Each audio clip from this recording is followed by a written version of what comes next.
हमने हमारा मन तो किसका अधीन में कर लिया? सच में? सच में? झूठ तो नहीं बोल रहे? सच में? सच में या नहीं? भाई लोग कर लिया ना? कि अभी भी है? नहीं? किसका दिल में रखे अपना मन? किसका दिल में? हाँ, पवित्र आत्मा के। Praise the Lord, hallelujah. तो आइए हम फिर से वचन में जाएंगे जो परमेश्वर जो यीशु मसीह बताया, जबकि 2000 साल पहले जब यीशु आया था धरती पे, हमको एक फर्स्ट बहुत बड़ा सजेशन दिया था, अगर किसी को स्वर्ग में जाना है तो उसका मन परिवर्तन क्या करना है? मन परिवर्तन करना चाहिए। आप नहीं सुने क्या भाषा समय? अगर स्वर्ग में जाना है तो मन परिवर्तन करना होगा। कितने लोग चाहते हैं स्वर्ग में जाने के लिए? Praise the Lord. तो आइए हम परमेश्वर की एक दूसरा सजेशन में देखते हैं, एक दूसरा आइडिया। फर्स्ट आइडिया था यीशु मसीह का मन परिवर्तन करना, मन फिराना। ये किसका आइडिया है? ये किसका योजना है? किसका सजेशन है? यीशु मसीह का। देखिए यीशु मसीह बाइबल में हमें बहुत बार बहुत जगह पर बहुत सारा सजेशन आइडिया दिया है, ताकि एक के बाद लोग समझे, सुने और मेरे पास आए और इनको ये लोग नर्क से बच जाए बोल के यीशु मसीह ने हमको बार बार सजेशन आइडिया देता रहा। उसी में से एक और आइडिया हम देखते हैं, सिंपल मैसेज है लेकिन हम उसको गहराई में जाएंगे और उसको हम समझना है, हम उसको पकड़ना है। जब हम पकड़ेंगे, जब हम उसके हिसाब से हम चलेंगे, वो ही हमारा जीवन में कार्य होगा और 30 गुना 60 गुना फल, 100 गुना फल उत्पन्न लाभ होगा। आमीन। आइए निकलते मेरे साथ वही यूहन्ना 3:5 को पढ़िए, उसके बाद हम उसको लेकर आगे बढ़ेंगे। हाँ, यूहन्ना रचित सुसमाचार 3 अध्याय। यीशु ने उत्तर दिया, मैं तुझसे सच सच कहता हूँ, जब तक कोई मनुष्य जल और आत्मा से न जन्मे तो वह परमेश्वर के राज्य में प्रवेश नहीं कर सकता। पंखा को ये पंखा को वो रेगुलेटर लाइन जब नहीं रेगुलेटर ला ऐसे। हाँ आओ बंद कर दो पूरा। हाँ ओला चालू कर, जेला बंद करे सब। हाँ ठीक, फिर से पढ़िए बाबू। यीशु ने उत्तर दिया, मैं तुझसे सच सच कहता हूँ। उससे पहले पढ़ते आइए, उसके ऊपर से पढ़ते आइए। निकोदेमुस ने उससे कहा, मनुष्य जब बूढ़ा हो गया हाँ तो कैसे जन्म ले सकता है? और ऊपर पढ़िए,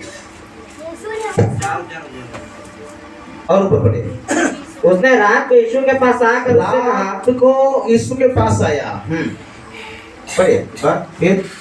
हे रब्बी, हाँ हम जानते हैं हाँ कि तू परमेश्वर की ओर से गुरु होकर आया है, हाँ, क्योंकि कोई इन चिन्हों को जो हाँ, तू दिखाता है, हाँ, यदि परमेश्वर उसके साथ ना हो हाँ, तो नहीं दिखा सकता।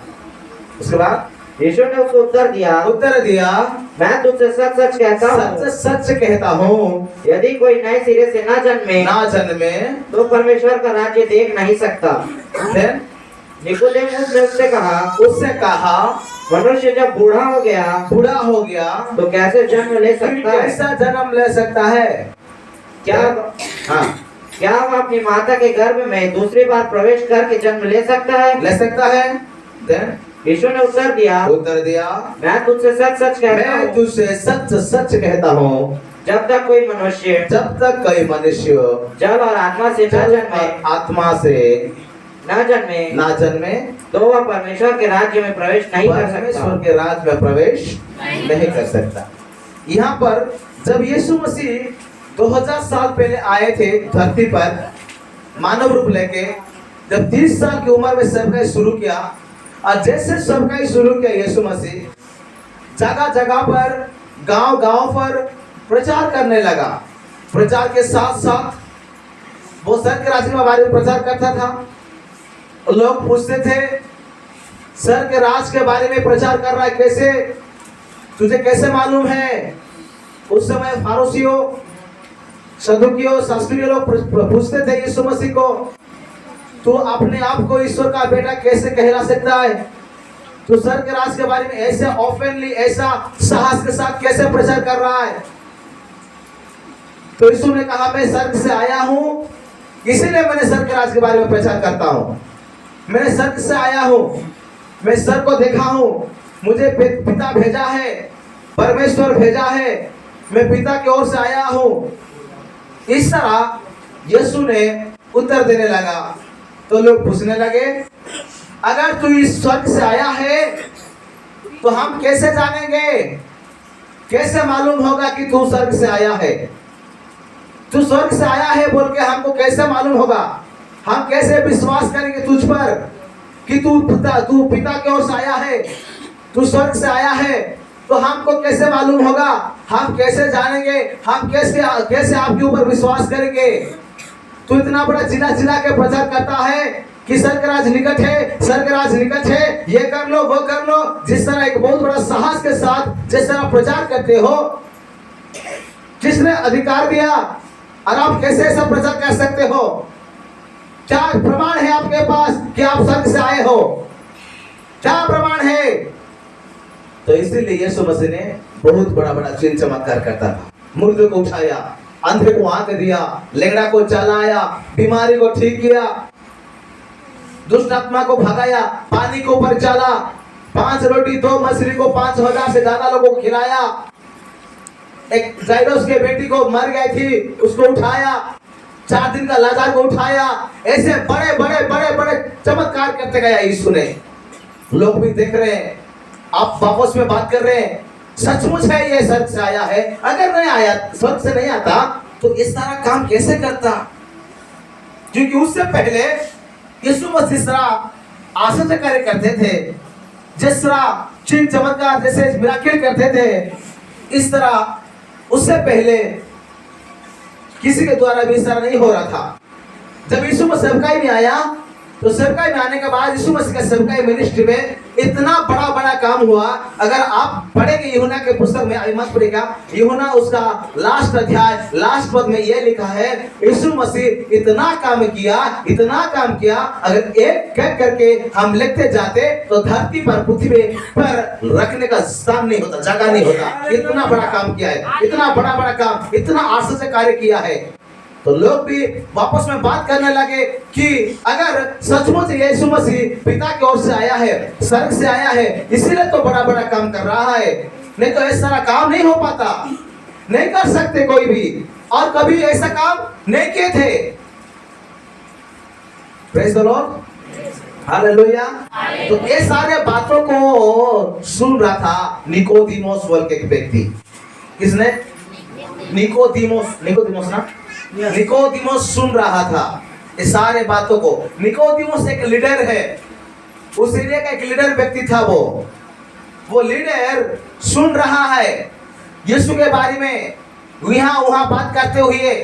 वहाँ पर जायरोस बेटी को खड़ा कर जिंदा कर दिया, लाजर को जिंदा कर दिया, जन्मा अंधा को वहाँ के दे दिया, लंगड़ा को चलाया, 38 साल का बीमारी को ठीक किया, पानी को ऊपर चल रहा है यीशु। इतना बड़ा काम ये निकोदेमुस भी सुन रहा है, और लोग वापस में बात करते हुए बातों को भी सुन रहा है। इस तरह की जरूर यीशु मसीह स्वर्ग से आया है, नहीं तो इस तरह काम नहीं हो सकता, नहीं तो कोई नहीं कर पाएंगे इस तरह काम। जिस तरह की जितना चमत्कार कर रहे हैं, जितना बड़ा प्रभु की महिमा हो रहा है, अगर ये स्वर्ग से नहीं आता, इसको पिता अगर नहीं भेजते तो इस तरह काम नहीं होता। तो निकोदेमुस भी अंदर ही अंदर विश्वास होने लगा उसको, क्योंकि वो लीडर है, लोगों के सामने में आना नहीं चाहता, लोगों के सामने भी यीशु को विश्वास करना नहीं चाहता। लेकिन निकोदेमुस के अंदर, वो लीडर है, बड़ा है, फिर भी निकोदेमुस के अंदर के विश्वास उत्पन्न हो रहा है, क्योंकि जिस तरह यीशु के बारे में सुन रहा है, देख रहा है। अगर आज के डेट में होता तो आज तक में इंडिया टीवी में, पेपर में सारे यीशु मसीह काम न्यूज में आ जाता। अगर आज के डेट में होता तो, है ना, आज अगर कोई भी मिराकिल मीटिंग में होता है तो तुरंत यूट्यूब में न्यूज में आ रहा है ना वायरल। उस टाइम में अगर मीडिया वाले होते तो इंडिया टीवी में, आज तक टीवी में और के चैनल में, न्यूज चैनल में पूरा फैल जाता है ना। तो इस तरह निकोदेमुस भी सुन रहा है, वो लीडर है उस एरिया का, एक लीडर, वो एक लीडर है उस एरिया का, उसने सुना यीशु के बारे में, और वो क्या किया, रात के समय में चुप चुप के जा रहा। अगर दिन के समय जाएगा तो किसी ने देख लेगा, इतना बड़ा आदमी, इतना बड़ा ज्ञानी, इतना बड़ा लीडर होके भी यीशु के पीछे जा रहा है, यीशु के पास जा रहा है। लोग बोलेंगे, बोल के ये सोच के, डर के भय के कारण, डर के कारण वो रात के समय चुप चुप के गया यीशु के पास, और यीशु को बोलता है, गुरुजी मैं विश्वास करता हूँ सचमुच आप अगर सच से नहीं आते ना, तो जिस तरह काम हो रहा है वो नहीं होता। क्योंकि हमने बहुत सारे लोगों को देख लिया है दुनिया में, देश में, एरिया में, लोग बातें तो करते हैं लेकिन जिस तरह आपके द्वारा काम हो रहा है ना, वो किसी के द्वारा नहीं हो रहा। लेकिन हमें तो आश्चर्य हो रहा है, जिस तरह आप गा रहे हो, आपने तो पानी को बचाला ना, उसने बोला यस। मैंने सुना कि आप जायरूस की बेटी को खड़ा कर जिंदा कर दिया, उसने बताया यस। इस तरह जो कर रहे हैं आपके द्वारा, जो हो रहा है, अगर आप सच से नहीं आते, अगर पिता से आप नहीं आते, तो इस तरह काम नहीं होता। तो गुरुजी मुझे विश्वास है कि आप परमेश्वर के पुत्र हैं। गुरुजी मुझे विश्वास है कि आप स्वर्ग से आए हो। गुरुजी मुझे विश्वास है कि आप पिता की ओर से आए। मुझे विश्वास है आप स्वर्ग से आए, और स्वर्ग में जाने का उपाय, रास्ता, आइडिया आपके पास है। लेकिन गुरुजी मुझे तो जाना है स्वर्ग में, मैं इस एरिया का लीडर हूँ, फिर भी मुझे भी जाना है स्वर्ग में। इसलिए मैं अपना दिमाग, अपना टैलेंट, अपना जितना बड़ा मैं पद में हूँ ना, वो बहुत बड़ा पद मुझे स्वर्ग में लेके नहीं जाएगा, लेकिन स्वर्ग में तो आप ही ले जा सकते हैं। इसलिए मैंने रात के समय चुप के आपके पास आया हूँ, कुछ सजेशन मिल जाए मुझे, कुछ आइडिया मिल जाए मुझे, ताकि मैं आपके सर के पास, सर में पहुंच जाऊँ। मैं तो बड़ा पद में हूँ, लीडर हूँ मैं, लेकिन मेरा जो बड़ा पद में खड़ा हूँ वो पद मुझे सर में लेके नहीं जाएगा। जो मेरे पास जो टैलेंट है, जो ज्ञान है, वो मुझे सर में नहीं जाएगा, क्योंकि मैं जानता हूँ मेरे पास ज्ञान होने के बावजूद भी, टैलेंट होने के बावजूद भी, मैं बहुत बड़ा पद में रहने के बावजूद भी स्वर्ग जाने के लिए आपको जरूरत है। इसलिए मैंने आपके पास आ गया रात के समय। आमीन, हालेलुया। तो गुरुजी बताइए मुझे क्या करना है, मुझे क्या करना है स्वर्ग में जाने के लिए। मुझे भी इच्छा है स्वर्ग में जाने के लिए, मुझे आइडिया बताइए गुरुजी। जरूर आपके पास आइडिया है, सजेशन है, क्योंकि आप स्वर्ग से आए हैं, इसलिए मुझे भी स्वर्ग में जाना है, इसलिए मुझे कुछ बताइए गुरुजी। निकोदेमुस बोल रहा है यीशु को। यीशु ने बोला, क्या बोला, उत्तर दिया, सच सच कहता हूँ, कोई नया जन्म, यदि कोई नए सिरे से ना जन्मे तो परमेश्वर का राज्य देख नहीं सकता। तो निकोदेमुस ने बोला, गुरुजी आपका बात तो सही है, थोड़ा सा कंफ्यूज हूं मैं, नया जन्म से दोबारा जन्म कैसे हो सकता है? कि मैं तो अभी तो, मेरा तो एज हो गया है, मैं तो काफी उम्र का हूँ, फिर मैं कैसे जन्म लेता है? तो क्या मैं फिर से माँ के कौन से जन्म लेना है, मुझे लेना है?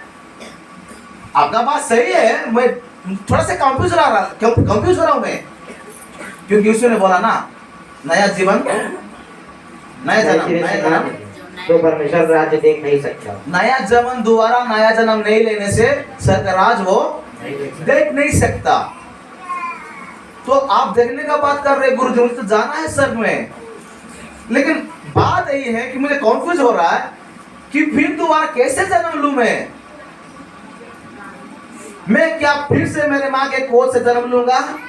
मैं तो काफी ऊपर हो चुका है मेरा, शायद 50 साल होगा, शायद 60 साल होगा, या 40 साल भी हो सकता है, उसका उम्र तो नहीं लिखा है, लेकिन हो सकता है अंदाज से लगाएंगे तो 50-60 साल होगा उसका, निकोदेमुस का। तो वो कंफ्यूज में है कि मैं कैसे दोबारा माँ के गोद से जन्म ले सकता हूँ। यीशु ने बोला, माँ के गर्भ से जन्म लेने का बात मैं नहीं कर रहा हूँ, फिर कैसे जन्म गुरुजी? उसने बोला, क्या बोला भाई बाबू? जब तक कोई जल और आत्मा से ना जन्मे तो वह परमेश्वर के राज्य में प्रवेश नहीं करेगा। इसमें और एक सजेशन यीशु मसीह का एक आइडिया है, क्या बोलता है? जो कोई आत्मा, जल और आत्मा से बपतिस्मा नहीं लेगा, वो पिता के राज्य में प्रवेश समझ में आ रहा ना? हिंदी चलेगा? चलेगा क्या? ठीक। अगर कोई जल और आत्मा से बपतिस्मा नहीं लेगा वो पिता के राज में प्रवेश नहीं करेगा। तो हमने फर्स्ट सेशन में देखा एक पॉइंट, उसने भी यीशु कहा मन फिराओ स्वर्ग का राज निकट है। इसका मतलब स्वर्ग में जाने के लिए फर्स्ट पॉइंट मन परिवर्तन करना होगा, मन फिराना होगा। सेकंड पॉइंट, स्वर्ग में जाने के लिए यीशु ने कहा दूसरा पॉइंट जल और आत्मा से बपतिस्मा लेना है। आमेन, हालेलुया। कैसे लेना है? जल और आत्मा से बपतिस्मा लेना है। ये यीशु मसीह कहा है। बहुत सारे लोगों का सवाल है, सवाल पूछते हैं, हमें भी पूछे हैं, क्या जरूरी है बपतिस्मा लेना? भाई जरूरी है, अगर नहीं होता तो फिर यीशु क्यों बोलता वचन में? अगर जल का बपतिस्मा अगर इंपॉर्टेंस नहीं होता, जरूरी नहीं होता, तो फिर यीशु मसीह ये बात वचन में क्यों कहता? और यीशु मसीह जब सेवकाई शुरू किया वह खुद जल में बपतिस्मा लिया, और जब जल के बपतिस्मा के बाद जब उठा तो बाइबल कहता है आकाश खुल गया और कबूतर की तरह पवित्र आत्मा उसके ऊपर उतर आया। यीशु मसीह उस समय दो चीजों में बपतिस्मा लिया, एक जल में और दूसरा पवित्र आत्मा। वो खुद लिया बपतिस्मा, वो खुद लिया और बोला कोई व्यक्ति अगर जल और आत्मा से बपतिस्मा ना ले वो स्वर्ग के राज्य में प्रवेश नहीं करे। आमेन, हालेलुया। देखिए मैंने शॉर्ट में बता रहा हूँ मैसेज, ये बहुत काफी लंबा मैसेज है, लेकिन मैं छोटा छोटा सेशन में उसको छोटा करके आपके सामने रखना चाहता हूँ। जल और आत्मा से बपतिस्मा लेना है। क्यों? यीशु मसीह हमारा लिए 2000 साल पहले मारा गया, गाड़ा गया, जी उठा। जल में बपतिस्मा लेने का मतलब यीशु मसीह का मारा गया, गाड़ा गया, जी उठा को दर्शाता है। यीशु मसीह हमारा सारे पापों के लिए मर गया और हमारा लिए वो गड़ा गया, फिर दोबारा जीवित हुआ। जल का बपतिस्मा का अर्थ है जब हम जल में डूबते हैं, उससे पहले जब हम यीशु को ग्रहण करते हैं, अपना अंदर रहने वाला सारे पापों को हम स्वीकार करना चाहिए, अंगीकार करना है। अंगीकार करना है कि प्रभु जी मेरा ऐसा गलती हुआ है, मैंने झूठ बोला, मेरे भाई के विरुद्ध में बात किया, मेरे बाप के बारे विरुद्ध में बात किया, मेरा पड़ोसी को प्रभु मैंने गाली दिया, प्रभु मेरे पति को विरुद्ध में काम किया, मेरे पत्नी को विरुद्ध में काम किया, प्रभु बहुत सारे लोग विरुद्ध में काम किया, मैंने कपट किया, लोगों को झूठ बोला, प्रभु मैं अभिलाषा में गिर गया था, पाप किया प्रभु तेरे विरुद्ध में, जाने अनजाने में मेरा गलती हुआ है, प्रभु मुझे माफ कर दे। ऐसा करके जो व्यक्ति प्रार्थना करेगा, अंगीकार करेगा, उसके बाद जल में जब बपतिस्मा लेगा उस समय यीशु के तरह पाप के साथ मर जाएगा और वही पाप के साथ वो गड़ा जाएगा। हालेलुया। देखिए हमने जब यीशु ग्रहण किया और पाप का अंगीकार किया, उस समय हमारा अंदर या पाप के प्रति हमने क्या किया? मार दिया। किसको मार दिया? पाप को मार दिया। किसको मार दिया? पाप को मार दिया।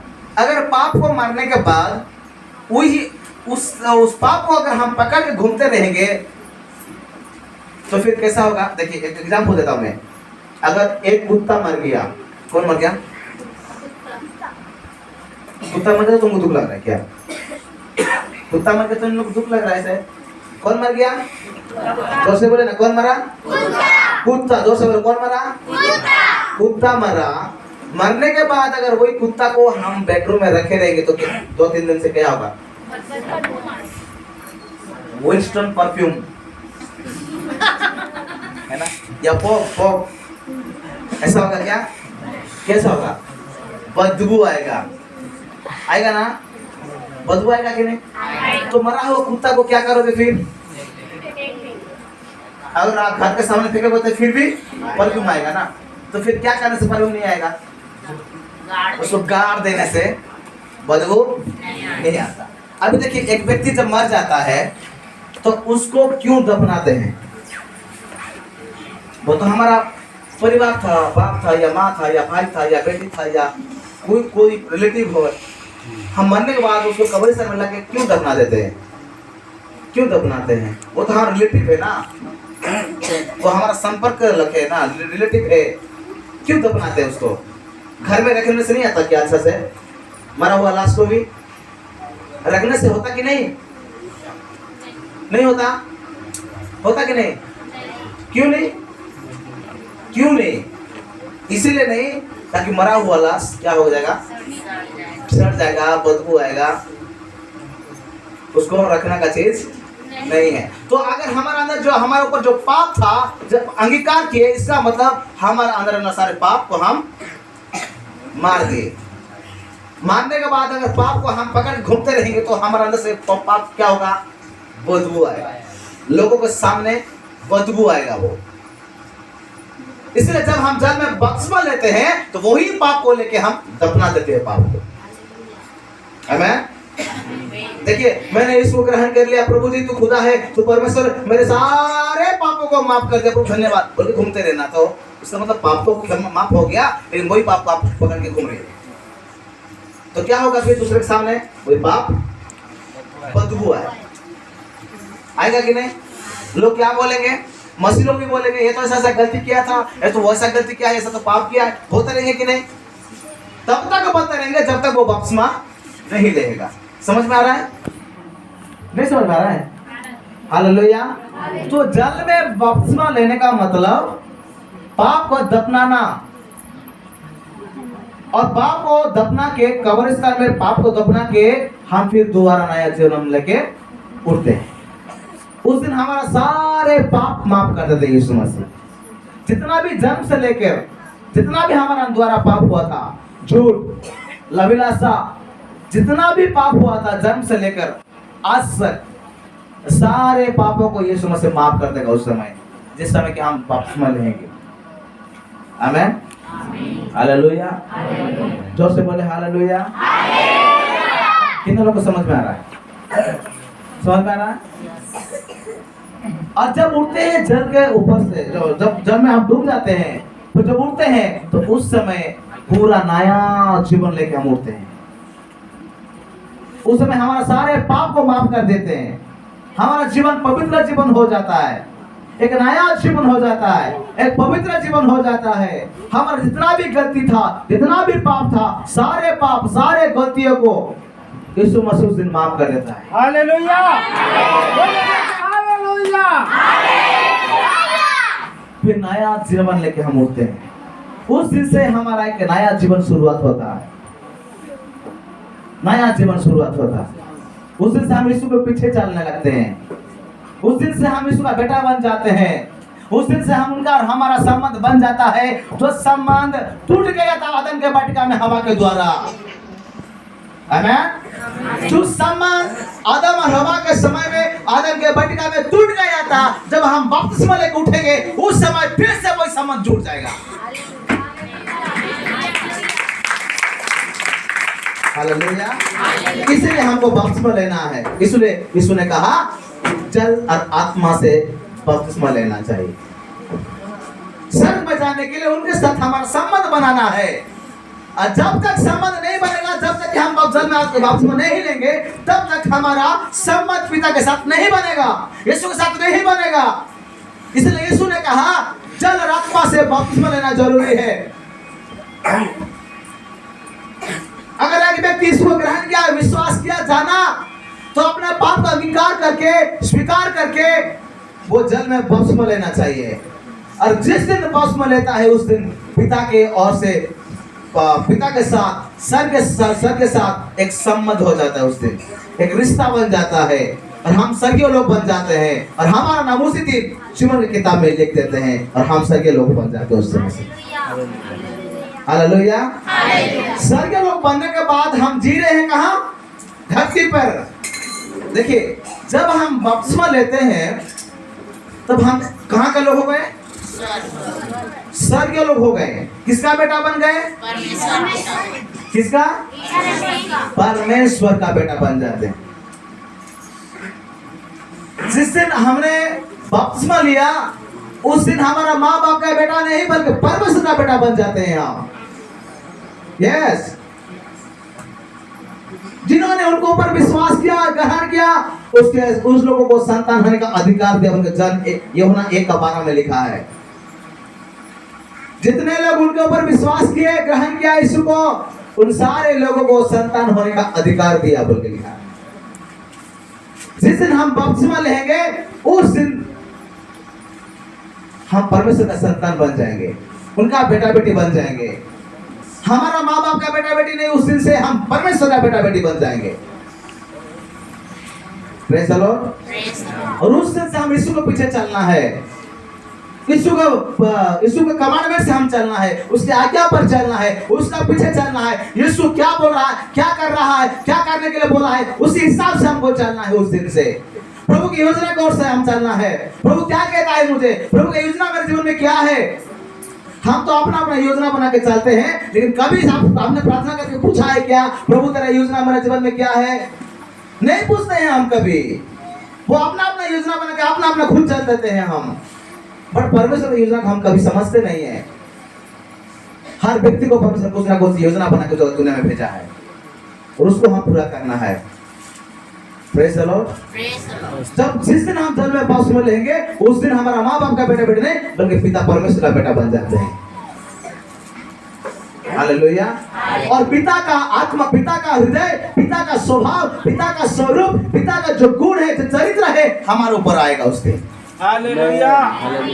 पिता का अंदर क्या क्या चरित्र है? वो धीरज रखता है, वो क्रोध नहीं करता, किसी का बुराई नहीं करता, वो अभिलाषा नहीं करता, पाप नहीं करता, बुराई नहीं देखता, झूठ नहीं बोलता। ये सारे स्वभाव परमेश्वर का हमारे ऊपर आएगा। हालेलुया। हालेलुया। यीशु का स्वभाव क्या है? शत्रु को प्रेम करो, पड़ोसी को प्रेम करो, दूसरे को मदद करो। ये पिता परमेश्वर का स्वभाव है, उसका गुण है। गुण बोलते ना सर, गुण है, उसका स्वभाव है। जिस दिन तक जब तक हम जल में बपतिस्मा नहीं लेंगे, मन नहीं फिरेंगे, तब तक हम हमारा शत्रु को प्रेम नहीं कर पाएंगे। ये नहीं हो सकता। होगा क्या? नहीं होगा। एक दिन मेरे परिवार की बात कहना चाहता हूँ। एक दिन मेरा जो बड़ा भैया है उसने कि दूसरे लोग से झगड़ा हो गया। एक दिन मेरा भैया का जो एग्नेस्ट पार्टी थे वो लोग बहुत सारे लोग थे और ये अकेला था, तो वापस में झगड़ा हो गया। तो मैं देख रहा हूँ, मैं प्रेजेंट हूँ वहाँ पे, देख रहा हूँ। मैं तो ऑलरेडी पास्टर बन चुका हूँ, यीशु मसीह ग्रहण किया हूँ ऑलरेडी। तो उन लोग वापस में झगड़ा करते थे और मैं खड़ा होकर कुछ नहीं कर पा रहा हूँ, लेकिन प्रार्थना कर रहा हूँ, प्रभु कैसे भी करके झगड़ा शांत हो जाए, झगड़ा छूट जाए, शांत हो जाए। संध्या को प्रार्थना कर रहा, तो मुश्किल से झगड़ा शांत हो गया। होने के बाद क्या है पता है? मेरा भैया उनके ऊपर क्रोध नहीं है, मेरे ऊपर क्रोध कर रहा है, मुझे चिल्ला रहा है, तू मेरा छोटा भाई है ना? बोला हाँ मैं छोटा भाई हूँ। तू अगर मेरा भाई होता, मेरे बाप का खून, मेरा बाप का ब्लड खून तेरे अंदर होता, तू मेरा भाई होता, तू मेरा बाप का बेटा होता, तू खड़ा खड़ा देखते रहता क्या? मेरे को वो लोग खड़ा कर रहे थे। तू मेरा बाप का बेटा नहीं है, तू मेरा भाई नहीं है, मेरे बाप के खून तेरे अंदर नहीं है। बोला, मैंने बोला तू तो सच कह रहा। मेरा बाप का खून मेरे अंदर होता तो मैं भी एक तलवार निकालता, कौन मेरा भाई को मार रहा है बोल के। लेकिन मजबूर हूँ भाई, मैं तेरा भाई नहीं बल्कि मेरे अंदर मेरे बाप का खून नहीं, पिता यीशु का खून। इसलिए मैंने चुपचाप खड़ा होकर देखता रहा, कुछ भी नहीं कर पाया क्योंकि मजबूर हूँ। मेरे अंदर मेरे बाप का डीएनए नहीं, यीशु मसीह का डीएनए। हालेलुया। हालेलुया। यीशु मसीह का लहू है हमारा अंदर। जब तक यीशु मसीह का लहू नहीं आएगा ना, तब तक हम किसको माफ नहीं कर पाएंगे। अभी भी मेरा विरुद्ध में बहुत सारे लोग बड़े बड़े लोग मेरे विरुद्ध में बात करते हैं, बड़े बड़े लोग